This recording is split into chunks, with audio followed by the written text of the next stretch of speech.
آج 8 رمضان دوسری جمعرات کا بابرکت دن، جس کا برسوں سے انتظار تھا۔ آج کسی بھی وقت ہاتھوں کی انگلیوں پر صرف 33 بار پڑھ لو، کیونکہ آج کا دن عام دن نہیں، یہ وہ دن ہے جب رحمتوں کے دروازے کھلے ہوتے ہیں اور تقدیر کے ورق پلٹتے ہیں۔ یقین کریں، آج فیصلے بدل سکتے ہیں، بند قسمتیں کھل سکتی ہیں، ناممکن ممکن ہو سکتا ہے۔ یہ موقع سال میں صرف ایک بار آتا ہے، اور جو اس گھڑی کو پہچان لیتا ہے وہ خالی ہاتھ نہیں لوٹتا۔ خدارا اس قیمتی دن کو غفلت میں ضائع مت کرنا، کیا معلوم اگلی جمعرات ہم میں سے کسی کو نصیب ہو۔ بسم اللہ الرحمن الرحیم۔ آج 8 رمضان مبارک اور دوسرے دن دوسری جمعرات ہے۔ کیسی بابرکت گھڑی ہے، کیسا نورانی مہینہ ہے۔ یہ وہ مہینہ ہے جس کے بارے میں اللہ تعالیٰ نے قرآن میں فرمایا ہے کہ یہ ہدایت کا مہینہ ہے، رحمتوں کا مہینہ ہے، مغفرت کا مہینہ ہے۔ یہی وہ عظیم مہینہ ہے جس میں قرآن کریم نازل ہوا، اور اسی مہینے میں وہ رات بھی آتی ہے جو 1000 مہینوں سے بہتر ہے۔ قرآن مجید کی برکتیں اسی رمضان کی نسبت سے ہم تک پہنچتی ہیں، اور یہی رمضان وہ مہینہ ہے جس کے روزوں کے بارے میں نبی کریم صلی اللہ علیہ وسلم نے فرمایا کہ اللہ تعالیٰ فرماتا ہے کہ روزہ میرے لیے ہے اور میں ہی اس کی جزا دوں گا۔ سوچئے، جب رب خود جزا دینے والا ہو تو اس اجر کی عظمت کیا ہوگی۔ رمضان صبر کا مہینہ ہے، اور صبر کا بدلہ جنت ہے۔ رمضان وہ مہینہ ہے جس میں جنت کے دروازے کھول دیے جاتے ہیں، جہنم کے دروازے بند کر دیے جاتے ہیں، اور شیاطین جکڑ دیے جاتے ہیں، یعنی بہانے ختم، راستے آسان، رحمت عام۔ اب اگر ہم پھر بھی نہ بدلیں تو کب بدلیں گے۔ آج 8 رمضان کی یہ مبارک جمعرات ہمیں پکار پکار کر کہہ رہی ہے کہ اے اللہ کے بندو، یہ عام دن نہیں، یہ عام گھڑیاں نہیں۔ رمضان کی جمعرات اپنے اندر دوہری برکتیں سمٹے ہوئے ہیں، ایک رمضان کی رحمت اور دوسری جمعرات کی فضیلت۔ جمعرات کا دن خود بھی ایک بابرکت دن ہے۔ اسی دن اعمال اللہ تعالیٰ کے حضور پیش کیے جاتے ہیں، اور نبی کریم صلی اللہ علیہ وسلم اس بات کو پسند فرماتے ہیں کہ جب ان کے اعمال پیش ہوں تو وہ روزے کی حالت میں ہوں۔ ذرا سوچئے، آج ہم روزے سے بھی ہیں اور جمعرات بھی ہے، یعنی ہمارے اعمال پیش ہونے کا دن بھی ہے، اور ہم عبادت کی حالت میں بھی ہیں۔ کیا ہی خوبصورت موقع ہے اپنے رب کو راضی کرنے کا۔ روزہ صرف بھوکا پیاسا رہنے کا نام نہیں، روزہ دل کو جھکانے کا نام ہے، آنکھوں کو جھکانے کا نام ہے، زبان کو قابو میں رکھنے کا نام ہے۔ روزہ ہمیں یاد دلاتا ہے کہ ہم کمزور ہیں اور ہمارا رب طاقتور ہے، ہم محتاج ہیں، وہ غنی ہے۔ جب بندہ سحری کے وقت اٹھتا ہے تو آسمان کے دروازے کھلے ہوتے ہیں، جب افطار کے وقت ہاتھ اٹھاتا ہے تو دعا رد نہیں کی جاتی، اور جب تراویح میں کھڑا ہوتا ہے تو فرشتے اس پر رشک کرتے ہیں کہ یہ رمضان ہمیں جھنجھوڑنے آیا ہے، ہمیں گناہوں کی نیند سے جگانے آیا ہے، ہمیں یہ یاد دلانے آیا ہے کہ زندگی چند دن کی ہے مگر آخرت ہمیشہ کی ہے۔ آج کی اس بابرکت جمعرات میں اپنے دل پر ہاتھ رکھ کر ذرا سوچئے کہ پچھلے رمضان سے اس رمضان تک ہم نے کیا کھویا اور کیا پایا۔ کتنے اپنے ہم سے جدا ہو گئے، کتنے چہرے جو پچھلے سال ہمارے ساتھ افطار کرتے تھے آج قبروں میں سو رہے ہیں۔ کیا معلوم اگلا رمضان ہمیں ملے یا نہ ملے، اس لیے آج کی گھڑی کو غنیمت جانیے، اپنے رب سے سچی توبہ کریں، آنکھوں میں آنسو لے آئے، دل سے کہیں یا اللہ ہم کمزور ہیں، ہم خطا کار ہیں، مگر تو غفور الرحیم ہے۔ رمضان کا ہر دن قیمتی ہے، مگر ابتدائی عشرہ خاص طور پر رحمت کا عشرہ ہے، اور اگر ہم اس رحمت کے سائے میں کھڑے ہیں، آج رمضان کی برکتوں والی رات ہے، برکتوں والا دن ہے۔ انشاءاللہ اگر آج بھی بندہ نہ مانگے تو کب مانگے گا، اگر آج بھی دل نہ پگھلے تو کب پگھلے گا، اگر آج بھی آنکھ نہ بھیگے تو کب بھیگے گی۔ یاد رکھیں، روزہ صرف جسم کی بھوک نہیں مٹاتا بلکہ روح کی پیاس بھی بجھاتا ہے، اور جب روح سیراب ہو جائے تو زندگی بدل جاتی ہے۔ اور پھر جمعرات یہ وہ دن ہے جس کی شام جمعہ کی مبارک رات میں داخل کرتی ہے، یعنی رحمتوں کا تسلسل شروع ہو جاتا ہے۔ آج کا دن دراصل کل کی بابرکت سماعتوں کا پیش خیمہ ہے، اس لیے آج زیادہ سے زیادہ درود شریف پڑھیں، زیادہ سے زیادہ استغفار کریں، اپنے ماں باپ کے لیے دعا کریں، اپنے مرحومین کے لیے دعا کریں، اپنے رزق میں برکت کے لیے دعا کریں، اپنے گھروں میں سکون کے لیے دعا کریں، کیونکہ روزہ دار کی دعا رد نہیں کی جاتی۔ آج اگر آپ کسی پریشانی میں ہیں، قرض میں ڈوبے ہوئے ہیں، بیماری سے لڑ رہے ہیں، اولاد کی فکر میں ہیں، رشتوں کی الجھن میں ہیں، یا دل کے سکون کی تلاش میں ہیں، تو یاد رکھیے رمضان سے بہتر کوئی وقت نہیں، جمعرات سے بہتر دن کوئی نہیں، اور روزے کی حالت سے بہتر کیفیت کوئی نہیں۔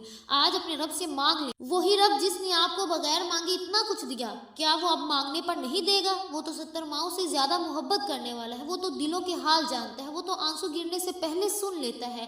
آئیے آج عہد کریں کہ باقی رمضان غفلت میں نہیں گزاریں گے، اپنی نمازوں کی حفاظت کریں گے، قرآن کی تلاوت بڑھائیں گے، صدقہ خیرات کریں گے، کسی کا دل نہیں دکھائیں، کسی کی حق تلفی نہیں کریں گے، کیونکہ ہو سکتا ہے یہی رمضان ہماری زندگی کا آخری رمضان ہو، اور اگر یہ آخری ہو تو کیا ہم اس حال میں اپنے رب سے ملنا چاہتے ہیں جس حال میں آج ہیں؟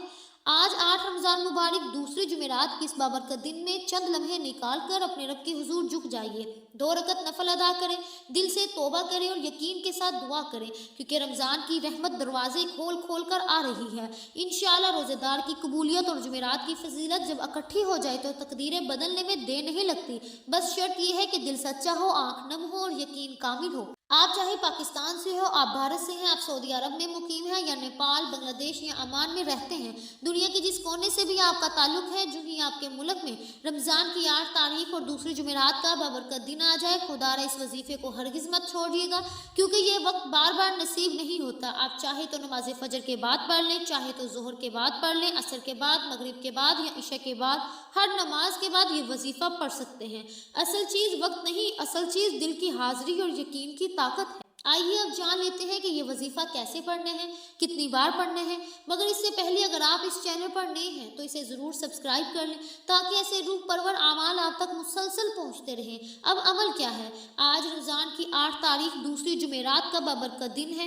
آپ کو فرصت ملے باوضو ہو کر مصلی پر سکون سے بیٹھ جائیں، اور اگر کہیں باہر ہو تو چلتے پھرتے بھی پڑھ سکتے ہیں، مگر بہتر یہ ہے کہ تنہائی میں بیٹھ کر پڑھیں۔ سب سے پہلے نبی کریم صلی اللہ علیہ وسلم کی ذات اقدس پر 3 مرتبہ درود پاک پڑھیں۔ آپ چاہیں تو صلی اللہ علیہ وسلم پڑھ لیں، چاہیں تو صلی اللہ علیہ محمد پڑھ لیں، چاہے تو درود ابراہیمی پڑھ لیں، مگر درود ابراہیمی کی فضیلت برکت بہت زیادہ ہے، کیونکہ حضرت محمد مصطفیٰ صلی اللہ علیہ وسلم کا فرمان ہے کہ جو شخص مجھ پر 1 مرتبہ درود بھیجتا ہے، اللہ تعالیٰ اس پر 10 رحمتیں نازل فرماتا ہے، اس کے 10 گناہ مٹا دیتا ہے اور اس کے 10 درجات بلند کر دیتا ہے۔ سوچئے جب 1 درود پر یہ انعام ہو تو 3 درود پر کتنی رحمتیں برسیں گی، اس لیے 3 بار پورے ادب، محبت اور عقیدت سے درود پڑھیں، اور 1 بار ثواب کی نیت سے میرے ساتھ بھی پڑھیے گا۔